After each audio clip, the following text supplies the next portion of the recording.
Good afternoon. So in the previous class we have discussed the classification of pore pressure and the effects to generation of pore pressure in the formation. So mainly three parts of pore pressure we have classified on the basis of magnitude, that is normal pore pressure and abnormal pore pressure. Abnormal further divided into two parts, that is subnormal और over pressure joint. ठीक है, तो हमने नहीं है abnormal pore pressure के reasons देखे थे, तो उसमें नहीं है तीन चार रीजंस थे जो थे कि आपके नहीं डिपोजिशनल इफेक्ट के geological effect, geochemical effect, geophysical effect and mechanical effect. ठीक है, तो हमने नहीं है उसके जो इफेक्ट थे उनके द्वारा जो प्रोसेस होती हैं एबनॉर्मल पोर प्रेशर को क्रिएट करने के लिए, उनके बारे में देखा था. वो 4-5 तरह की होती हैं, जैसे कि depositional effect, diagenetic effect, tectonic effect, mechanical effect and thermodynamic effect. तो हमने डिपोजिशनल इफेक्ट में नहीं है डिपोजिशनल इफेक्ट में हमने नहीं अंडर कॉम्पैक्टेशन ऑफ सेल पढ़ा था. हमने क्लासीफाई एक सेल का मॉडल लिया था, फिर उसको क्लासीफाई किया था कि नॉर्मल कॉम्पैक्टेशन ऑफ सेल में क्या होता है और अंडर कॉम्पैक्टेशन ऑफ सेल में क्या होता है. ठीक है, उसको हमने ब्रीफली पढ़ा था कि नहीं है कब नहीं है आप कह सकते हो कि अंडर कॉम्पैक्टेड सेल है और कब कह सकते हो कि नॉर्मल कॉम्पैक्टेड सेल है. फिर नहीं है डिपोजिशनल इफेक्ट में नहीं है आपका दूसरा स्ट्रक्चर आता है जिसका नाम है डिपोजिशन ऑफ एवोपराइट्स. डिपोजिशन ऑफ एवोपराइट्स, जैसे नाम से ही पता पड़ रहा है कि किसी क्वांटिटी में किसी भी फ्लूइड में एवोपरेशन हो रहा है और जो चीज़ रेस्ट में रह रही है, रेजिड्यू में रह रही है, वो आपकी हो गई एवोपराइट. जैसे कि एवोपराइट की डेफिनेशन क्या है कि टाइप्स ऑफ, देखो ये एवोपराइट एक नॉन क्लास्टिक सेडिमेंट्री रॉक होता है. ठीक है, सेडिमेंट्री रॉक आपके दो प्रकार के होते हैं, क्लास्टिक और नॉन क्लास्टिक. ठीक है, तो एक ये एवोपराइट के लिए वो फंक्शन है, मतलब एवोपराइट का नहीं है एक करेक्टरिस्टिक्स है कि ये एक पहली बात तो ये नहीं है type of non clastic sedimentary rock होता है. ठीक है, सेकंड है कि इसकी definition evaporite form by the evaporation of stagnant water. Stagnant water मतलब ठहरा हुआ पानी जो मूव ना कर रहा हो. तो when stagnant water undergo evaporation then residue materials, residue minerals that not go under evaporation called evaporite. मतलब मेरा कहने का मतलब ये है कि कोई भी स्टैग्नेंट फ्लूइड है, ठीक है, वाटर मान लो स्टैग्नेंट वाटर है और इसमें कुछ मिनरल्स प्रेजेंट है.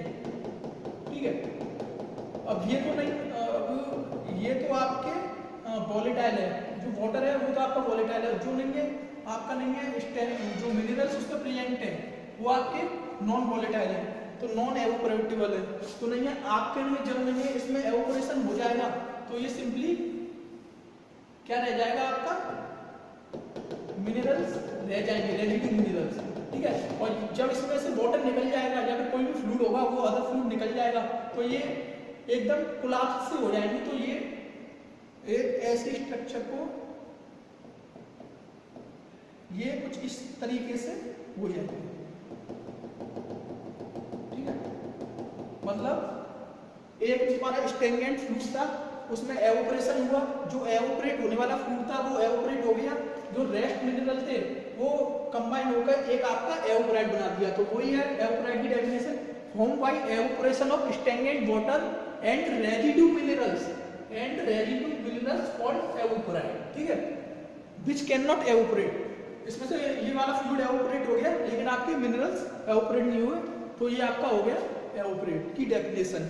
अब इसके एग्जांपल क्या है, इसके एग्जांपल है हैलाइट, सॉल्ट वाटर और रॉक सॉल्ट. जो आपके घर में दो तरीके का नमक आता है, एक तो नहीं टाटा नमक आता है जिसको आप NaCl सॉल्ट कहते हो, और दूसरा आता है आपका रॉक सॉल्ट जो देसी नमक आता है, मतलब उसकी बड़े बड़े पत्थर के रूप में आता है, छोटे छोटे मतलब पत्थर से होते हैं, उनको नहीं तोड़ के नहीं है फिर हम नहीं है यूज करते हैं, तो वो होता है तुम्हारा रॉक सॉल्ट हैलाइट. ठीक है, हैलाइट कैसे फॉर्म होता है, ये होता है evaporation of the sea water, क्योंकि सी वाटर में आपका नहीं है सॉल्ट प्रेजेंट होता है, तो अगर सी वाटर का एवोपरेशन होगा तो उसमें से नहीं है वाटर का तो एवोपरेशन हो जाएगा लेकिन जो सॉल्ट है वो बचेगा.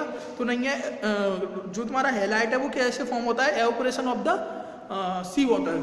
ठीक है, सेकंड है इसका कि नहीं है ये सम फ्यू फीट से लेके 1000 फीट तक वेरी कर सकता है. या फिर तो आपका ये देंगे 5 फीट तक हो सकता है, या फिर ये आपका 1000 फीट तक वेरी कर सकता है, ठीक है।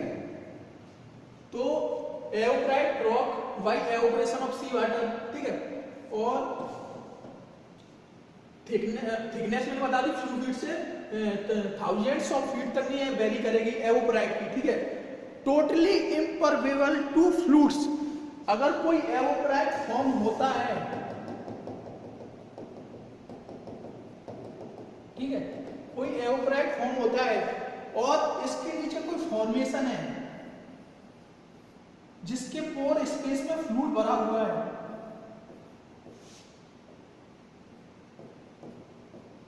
और ये फ्लूइड निकलना चाह रहा है, तो इसकी परमेबिलिटी जीरो होती है, अप्रॉक्स जीरो होती है, और ये कंप्लीटली सील की तरह बिहेव करता है इस स्ट्रक्चर के ऊपर। मतलब अगर ये फ्लूइड यहाँ से निकलना चाहेगा तो ये इस रॉक से तो निकल जाएगा, लेकिन इस जो एवोप्राइट तुम्हारा है उसमें से नहीं निकल पाएगा। तो एवोप्राइट टोटली इम्परमेबल टू फ्लूइड्स, ठीक है। एक ये पॉइंट हो गया। ये कैरेक्टरिस्टिक्स ऑफ एवोप्राइट चल रहे हैं, ठीक है। पहले मैंने बता दिया एवोप्राइट की कैरेक्टरिस्टिक्स क्या है। ये एक नॉन प्लास्टिक सेडिमेंट्री रॉक है। ये क्या होता है, कैसे फॉर्म होता है, इसका एग्जाम्पल क्या है, एग्जाम्पल की बात बताइए। एग्जाम्पल कैसे फॉर्म, जो हेलाइट है एग्जाम्पल वो कैसे फॉर्म होता है, थिकनेस कितने से कितनी वेरी करती है, एक इसकी परमेबिलिटी टू फ्लूइड्स जीरो होती है और एप्रॉक्स जीरो होती है, ठीक है। बिहेव लाइक अ स्पॉन्जी मटेरियल, स्पॉन्ज की तरह काम करता है। स्पॉन्ज होती है ना, मतलब वेरी विस्कस होता है, होने को तो ये नहीं है सॉलिड मटेरियल है, मिनरल्स होते हैं वो सॉलिड मटेरियल है, लेकिन ये एक विस्कस की तरह बिहेव करते हैं। मतलब इनकी विस्कोसिटी बहुत ही हाई होती है, ठीक है। तो इसका एक कैरेक्टरिस्टिक्स ये है कि behave like a spongy material that is very viscous fluid, that is very viscous in nature. इसके स्पॉन्जी मटेरियल के कारण जो इस पर ओवरबर्डन प्रेशर लगता है ड्यू टू ओवरलाइन फॉर्मेशन, ये पूरा उसको बियर कर लेता है और इक्वली तीनों एक्सिस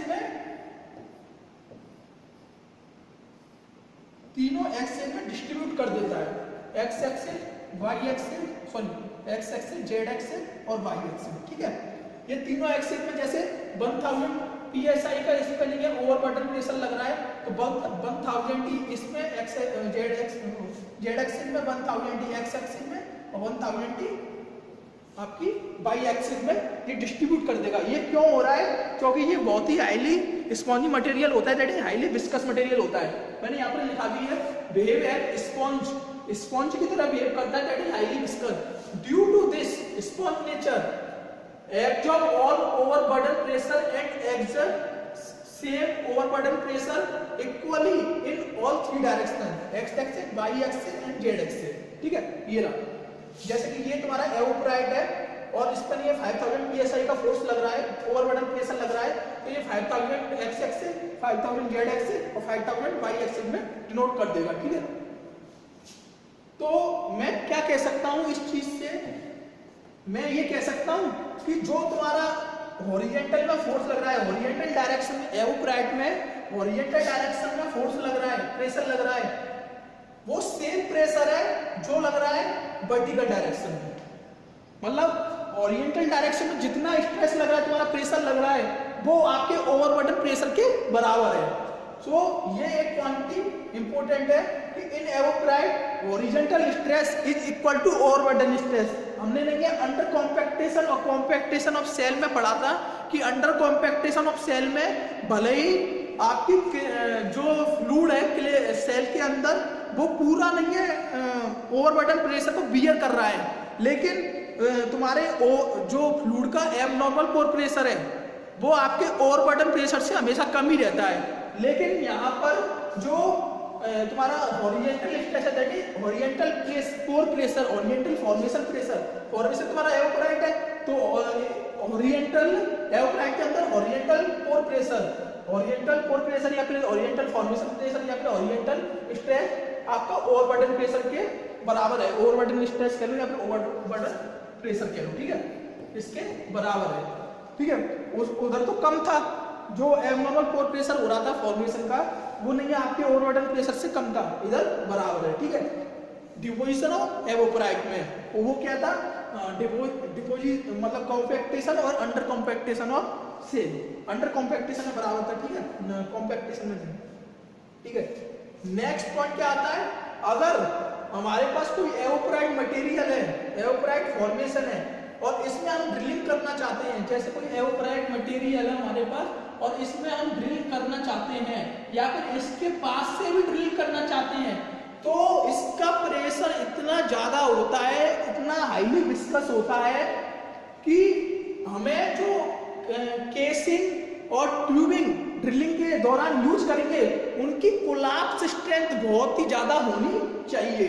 तो इसलिए हम नहीं कभी भी एवोपराइट में होकर ड्रिलिंग नहीं करते हैं। अगर तुम्हारा फॉर्मेशन सपोज करो ये है और इसके ऊपर कोई एवोपराइट स्ट्रक्चर आ जाती है तो हम नहीं यहाँ से ड्रिलिंग नहीं करेंगे, क्योंकि इसमें हाईली कोलैप्स स्ट्रेंथ केसिंग और ट्यूबिंग और तुम्हारे other equipment that are used in drilling चाहिए। तो हमने कभी भी एवोपराइट से, अब टेक्निक आ रही है वो अलग बात है, लेकिन जनरली हमने नॉर्मल कंडीशन में एवोपराइट से नहीं है ड्रिलिंग नहीं करते। रीजन है high collapse strength casing when pass across और नियर इट, मतलब एवोपराइट सो नॉट पास, सो हम नॉट ड्रिलिंग करते ही नहीं है और ना ही हम इसके पास से कोई केसिंग और ट्यूबिंग को रन कराते हैं।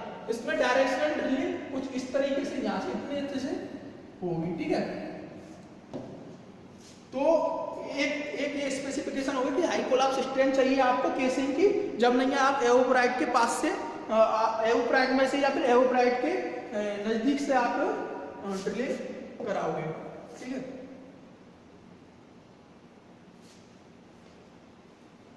और क्या स्पेसिफिकेशन है इसकी, ठीक है।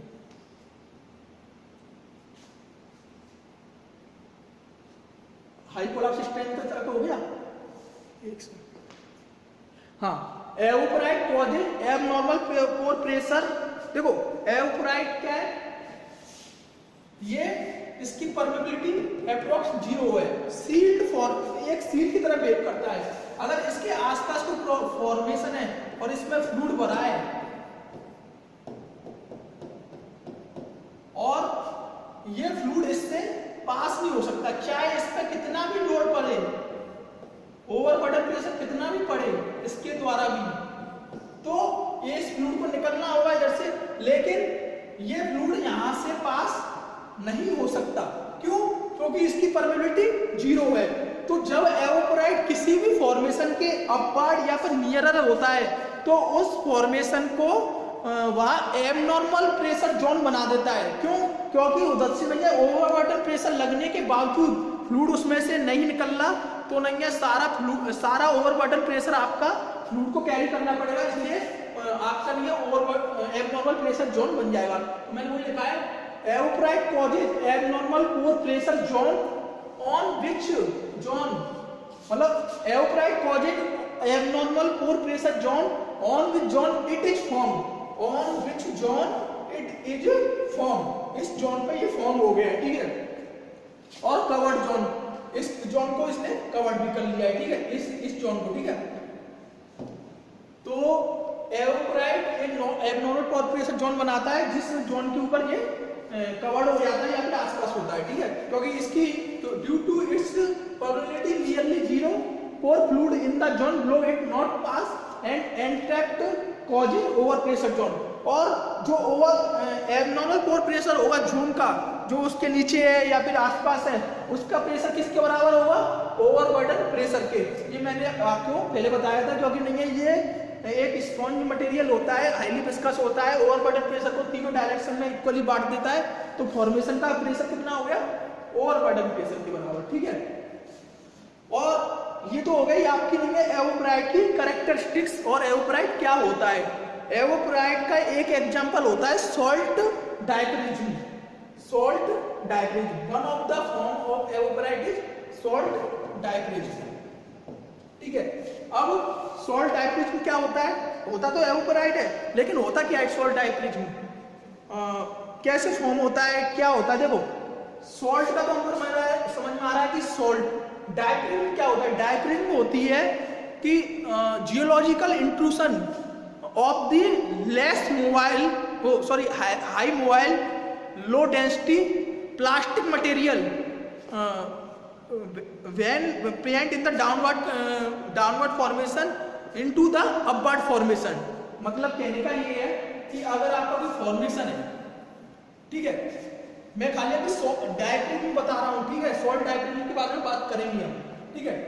ये आपका एक फॉर्मेशन है और दूसरा आपका ये फॉर्मेशन है, ठीक है, ठीक है। अब इसमें कुछ ऐसा मटेरियल बन रहा है जो हाईली मोबाइल हो, मतलब मूव कर सके, ठीक है। लो डेंसिटी हो तो लो डेंसिटी होगी तो ऊपर की साइड जाने की कोशिश करेगी कंपेयर टू दिस, ठीक है। और प्लास्टिक नेचर हो, मतलब हाईली विस्कस हो, तो ये क्या करेगा, ये यहाँ पे ना टिक कर ऊपर की साइड जाने की कोशिश करेगा। तो जो ऊपर वाली फॉर्मेशन है उसको कुछ ऐसे ब्रेक कर देगा, मतलब ऊपर वाली फॉर्मेशन कुछ ऐसे हो जाएगी,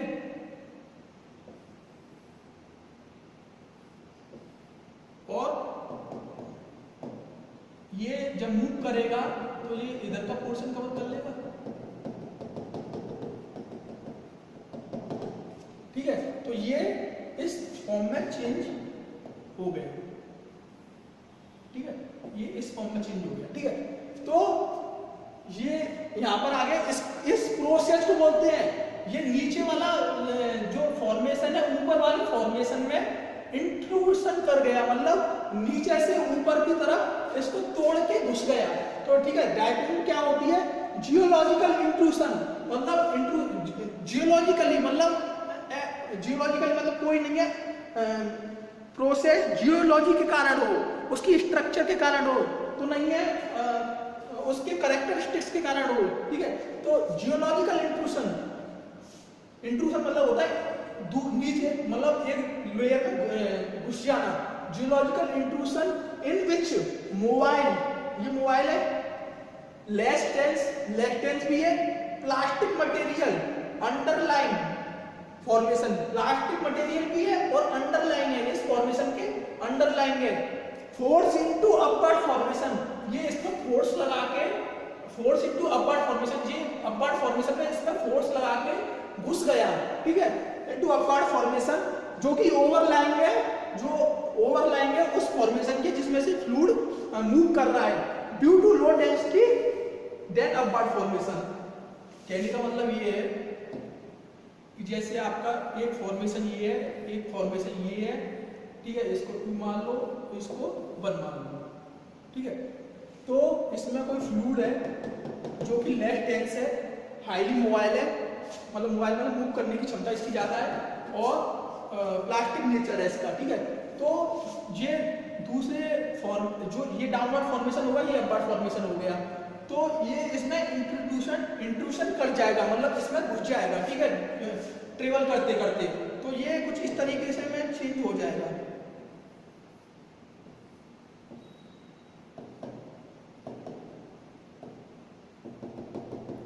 ठीक है।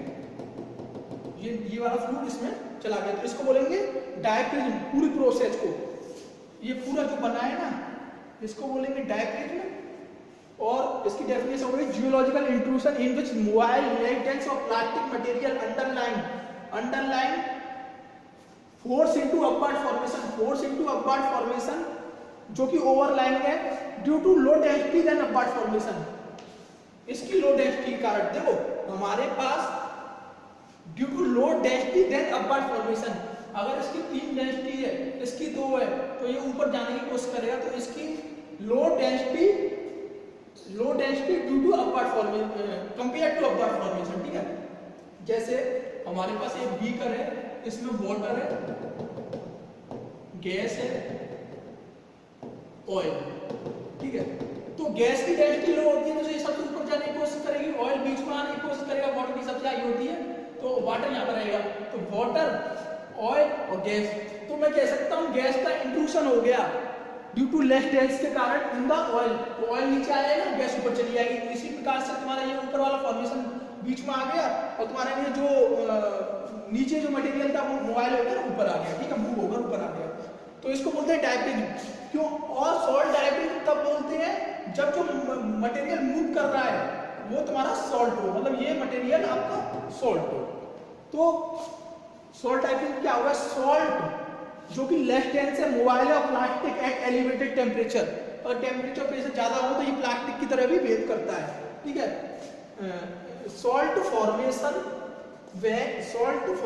When underline to a formation, when underline to a formation, then move upward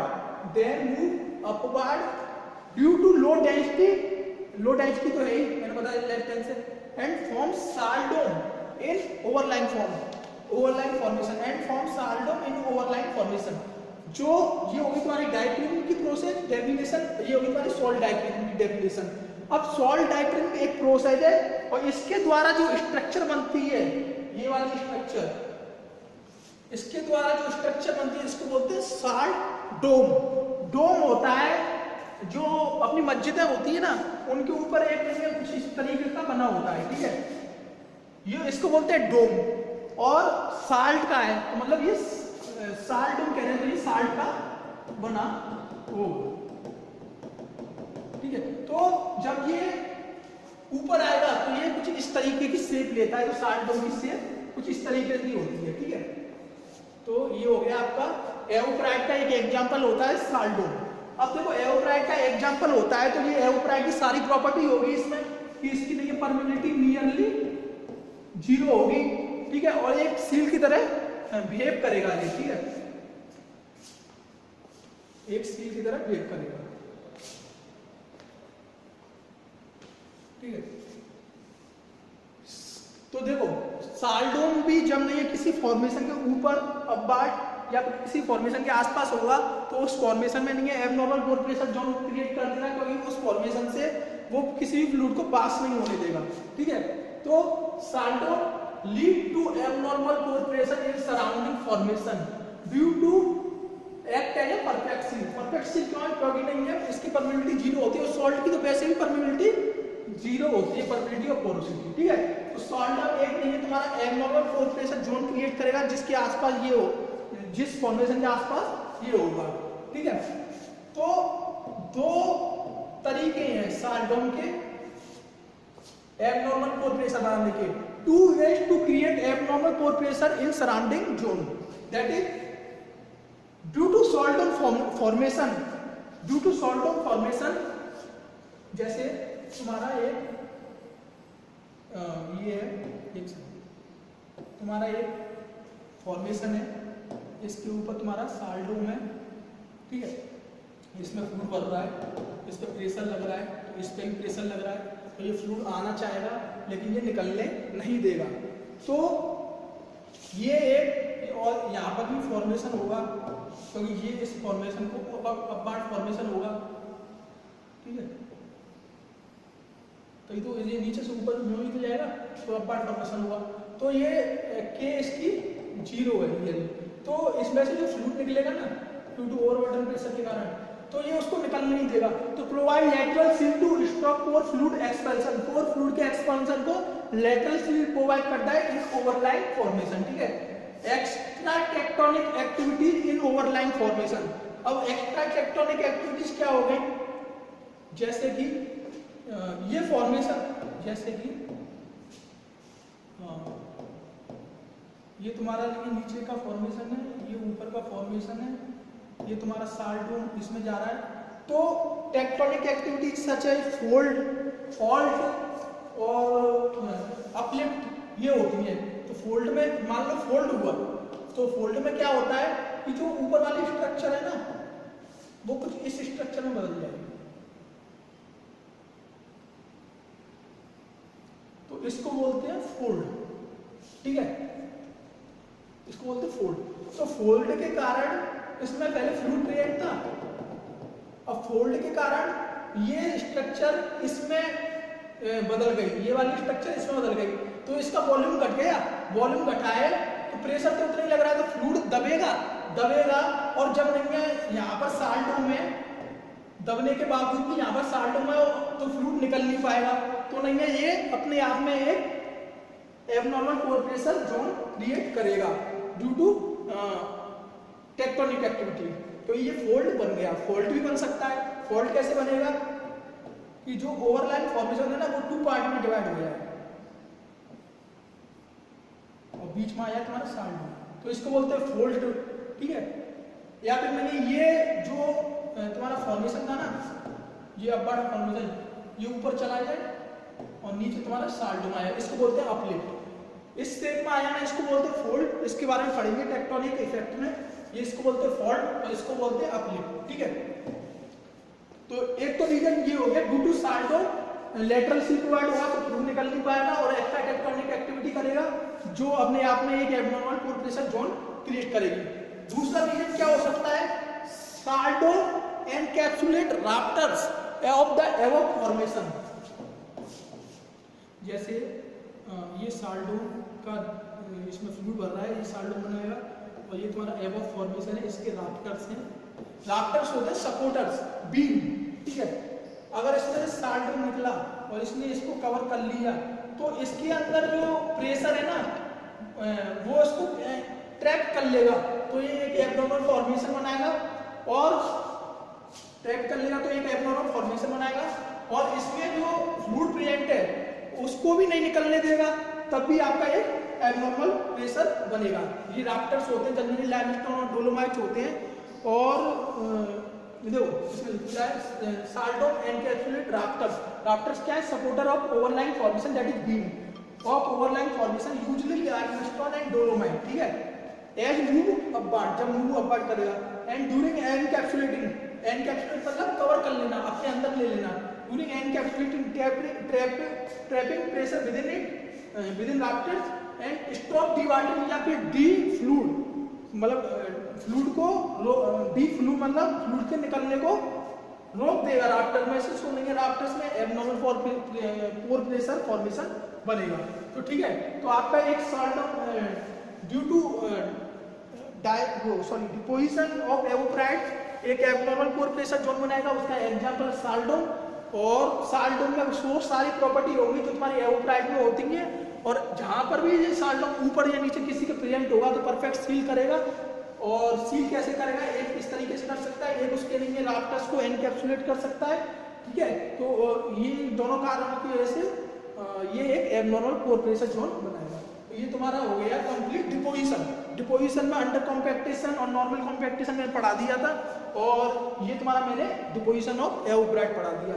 second आता है आपका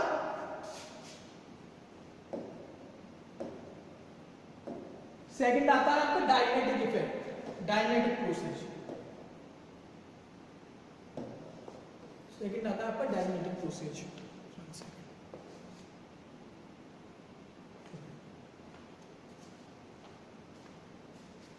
ठीक है, डायनेटिक प्रोसेस क्या होती है, देखो कुछ पॉइंट्स हैं डायनेटिक प्रोसेस में, थ्योरी है, ज़्यादा कुछ नहीं है, तो सुन लो, उधर भी वही लिख रहा है कि देखो डायनेटिक प्रोसेस क्या होती है। एक तो ये आपकी प्राइमरी सेडिमेंटेशन की बात होती है, जैसे सेडिमेंट्स होते हैं और इनमें प्राइमरी सेडिमेंटेशन हो जाता है जियोलॉजी के कारण, ठीक है।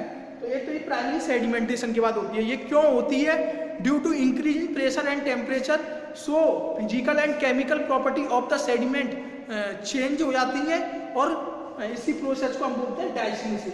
फिजिकल और केमिकल प्रॉपर्टी चेंज होना सेडिमेंट्स की due to elevated pressure temperature and further compaction, further sedimentation आपकी होती है प्रोसेस डाइसिनेसिस, ठीक है। वही मैंने इधर लिखा है, आफ्टर प्राइमरी सेडिमेंटेशन और due to increase in pressure and temperature sediment undergo physical and chemical change collectively known as diagenesis. इसके कारण क्या होता है, इस डायनेसिस प्रोसेस से इफेक्ट क्या आता है, इस डायनेसिस प्रोसेस से इफेक्ट ये आता है कि आपके जो सेडिमेंट्स थे वो उसमें ये चेंजेज आ जाएंगे, उसमें जो मिनरल्स प्रेजेंट थे उसमें चेंजेज आ जाएंगे, ठीक है, ड्यू टू दोबारा सेडिमेंटेशन पोस्ट डिपोजिशन चेंज। मतलब एक बार डिपोजिशन हुआ फिर नहीं है इसमें फिजिकल वो टेम्परेचर एलिवेट हुआ, प्रेशर एलिवेट हुआ, दोबारा डिपोजिशन हुआ, सेडिमेंटेशन हुआ, तो नहीं है उसके कारण सेडिमेंट चेंज हो जाएगा, alteration of sedimentation and their constitute minerals, ठीक है। उसके कारण क्या हुआ, वॉल्यूम चेंज हो जाएगा, वाटर चेंज हो जाएगा। वॉल्यूम चेंज में मतलब क्या है, जनरली वॉल्यूम घटेगा, जो पहले सेडिमेंट्स का वॉल्यूम था अब कुछ घट जाएगा। वॉल्यूम चेंज मतलब घट जाएगा, मेनली बढ़ता भी है लेकिन जनरली घटता है, ठीक है। और वाटर जनरेशन भी हो सकता है, वाटर की जगह कोई और फ्लूइड भी हो सकता है, फ्लूइड जनरेशन भी हो सकता है। और मेनली जो होता है ना फ्लूइड या फिर वाटर घटता है, मतलब वॉल्यूम भी घटेगा और तुम्हारा वाटर भी घटेगा। और इसमें डायस्नेसिस में कौन कौन सी प्रोसेस होती है, एक हमारी होती है कॉम्पैक्टेशन। कॉम्पैक्टेशन क्योंकि नहीं है पहला सेडिमेंटेशन हुआ था तो उसकी वजह से ही आया था, और जो दूसरी प्रोसेस आई है फर्दर सेडिमेंटेशन की वजह से। कॉम्पैक्ट सेडिमेंटेशन की और डिपोजिशन की वजह से क्या होता है, कॉम्पैक्टेशन। तो आपका एक प्रोसेस इसमें ये होगी, डायस्नेसिस क्या इंक्लूड करता है, कुछ प्रोसेस इंक्लूड करता है जिनके नाम है, पहली तो होगी कॉम्पैक्टेशन, ठीक है। तो कॉम्पैक्टेशन होने के बाद में रिक्रिस्टलाइजेशन, क्रिस्टल आपस में द्वारा सेट होंगे, ठीक है। थर्ड आता है आपका सॉल्यूबल प्रोडक्ट, ठीक है। फोर्थ आता है आपका सेडिमेंटेशन, मतलब सीमेंटेशन, मतलब जो भी सेडिमेंट आपके इकट्ठे हुए, रिक्रिस्टलाइज हुए, जो सॉल्यूबल मटेरियल था वो एक्सप्लोड हुआ है, और नहीं है आपका फिर उनका वो सीमेंटेशन, ठीक है। तो एक आपका लेयर इस तरीके से बन जाएगी। इस चारों प्रोसेस को कलेक्टिवली कहते हैं लिथिफिकेशन ऑफ सेडिमेंट्स, ठीक है। और फिर नहीं है रिप्लेसमेंट होगा, कहीं और जाएंगे और उनमें बायोटर्बेशन होगा। बायोटर्बेशन मतलब कोई भी बायोटर्बेशन मतलब कोई बैक्टीरिया के द्वारा उसमें द्वारा चेंजेस आएंगे, ठीक है। तो ये तुम्हारी चार मतलब 6 प्रोसेस मिला के आपकी होगी डायस्नेसिस, ठीक है। Causes new minerals form. अब ये देखो क्या करेगा, ये तो हमने पढ़ लिया कि वॉल्यूम चेंज करेगा, वाटर मतलब जो उसका जनरेशन हुआ वो चेंज करेगा, ये प्रोसेस इन्वॉल्व होती हैं। और आपके नहीं है alteration of sediments and their respective minerals होंगे, अल्टरेट करेगा मिनरल्स को। अब मेन क्या होता है इसमें कि ये न्यू मिनरल्स फॉर्म करता है, एक तो डायस्नेसिस न्यू सेडिमेंट्स फॉर्म करता है और नया वॉल्यूम आता है। वॉल्यूम मेनली घट के आता है, सेडिमेंट अलग शेप लेते हैं और मिनरल्स अलग फॉर्म होते हैं, ठीक है। तो ये तुम्हारा इसमें हो गया, ठीक है। तो अगर ये तो होगी यहाँ तक डायस्नेसिस, वो डायजेनेटिक की प्रोसेस, ये तो होगी तुम्हारा पूरी डायस्नेसिस क्या होता है। अगर यही डायस्नेसिस मेराइन एनवायरनमेंट में हो रहा हो तो ये एबनॉर्मल पोर प्रेशर भी कर सकता है और सबनॉर्मल पोर प्रेशर भी कर सकता है, ठीक है। अब एबनॉर्मल पोर प्रेशर हमारे काम की चीज क्या पढ़ रहे हैं हम, एबनॉर्मल पोर प्रेशर। तो एबनॉर्मल पोर प्रेशर कैसे करेगा उसके बारे में हम पढ़ेंगे 3 टॉपिक, क्ले में डायस्नेसिस, सल्फेट्स में डायस्नेसिस और तुम्हारी वोल्केनिक ऐश में डायस्नेसिस, ठीक है। तो इसको हम कल कंटिन्यू करेंगे कि क्ले में डायस्नेसिस क्या होता है, कैसे होता है, और सेल में डायस्नेसिस कैसे होता है, वो सॉरी सल्फेट में डायस्नेसिस कैसे होता है, और आपके क्या कहते हैं वोल्केनिक ऐश में कैसे होता है, ठीक है। तो मैं एक व्यू दे देता हूं आपको, देखो क्ले जो होती है मेनली होती है सेल, ठीक है। और जो मेराइन क्ले होती है ना उसमें जो प्रिएंट होते हैं पार्टिकल, क्ले भी बहुत तरह की होती है, आपकी मोंटमोरोलाइट हो गई, केरोलाइट हो गई, स्मेक्टाइट हो गई, लेनाइट हो गई और आपकी बेंटोनाइट हो गई। तो ये सब नेम है क्ले के। तो जो मेराइन एनवायरनमेंट में क्ले प्रिएंट होती है वो होती है आपकी स्मेक्टाइट ड्यूरिंग इनिशियल सेडिमेंटेशन। जब आपके पार्टिकल्स होते हैं मेराइन एनवायरनमेंट में, जब ये इनिशियल सेडिमेंट के लिए प्रोसेस में जाते हैं तो जो क्ले फॉर्म होती है वो होती है स्मेक्टाइट, जिसका दूसरा जो जिसमें मेनली पार्टिकल क्या होता है मोंटमोरोलाइट, ठीक है। तो स्मेक्टाइट मेराइन एनवायरनमेंट में इनिशियल सेडिमेंटेशन के तहत प्रेजेंट रहती है, ठीक है, जिसको हम मोंटमोरोलाइट भी कहते हैं। इसमें क्या होता है 70 to 75% वाटर होता है, क्योंकि मेराइन एनवायरनमेंट में तो मोंटमोरोलाइट में 70 to 75% पर वाटर प्रेजेंस है। तो इसका जो क्रिस्टल होता है ना वो स्वेलिंग लेटिस के नाम से जाना जाता है, मतलब फूला हुआ होता है, ठीक है। और अगर ये इसमें वाटर दो तरीके से प्रिएंट होता है। जो 70 to 75% की वाटर की हम बात कर रहे हैं ना, वो दो तरीके से प्रिएंट होता है इनिशियल सेडिमेंटेशन में। एक तो इसके पोर स्पेस में प्रिएंट हो, और एक इसके नहीं है जो क्ले की लेयर्स है ना उनके अंदर प्रिएंट हो, दैट इज क्ले लेटिस में प्रिएंट हो, या फिर क्ले प्लेटलेट्स में प्रिएंट हो। जैसे क्ले के पार्टिकल सेडिमेंट हो गए, ये बन गए, ठीक है। तो एक तो हो गए, ये तो हो गए क्ले, फिर आएंगे कुछ पोर्स, फिर क्ले, ठीक है, फिर पोर्स, फिर क्ले, फिर पोर्स। तो दो तरीके से वाटर प्रिएंट हो सकता है, एक तो आपकी इन पोर्स में हो सकता है, एक आपकी लैटिस में प्रिएंट हो, ठीक है। तो दो तरीके से इसमें वाटर प्रिएंट होता है, ठीक है।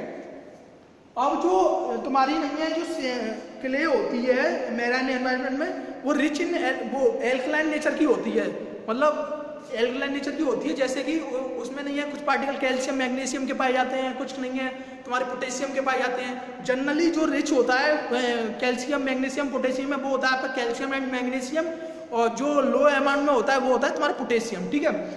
जब इसमें फर्दर सेडिमेंटेशन होता है इनिशियल सेडिमेंटेशन के बाद, इनिशियल सेडिमेंटेशन के बाद इसमें फर्दर सेडिमेंटेशन होता है, तो उसमें से वाटर निकलता है, तो नहीं ये लेटिस मतलब जो लेयर्स है वो पास पास आती हैं, फिर और फर्दर सेडिमेंटेशन होता है, प्रेशर इंक्रीज होता है, टेम्परेचर इंक्रीज होता है डेप्थ पर जाने पर, तो फिर और पानी निकलेगा, और जो लास्ट लेयर में से पानी निकलता है ना, फिर नहीं है वो फिर नहीं है लेयर पूरी कोलैप्स हो जाती है, और तुम्हारा नहीं है स्मेक्टाइट से नहीं है जो नई क्ले बन के आती है उसको बोलते हैं एलिनाइन, ठीक है।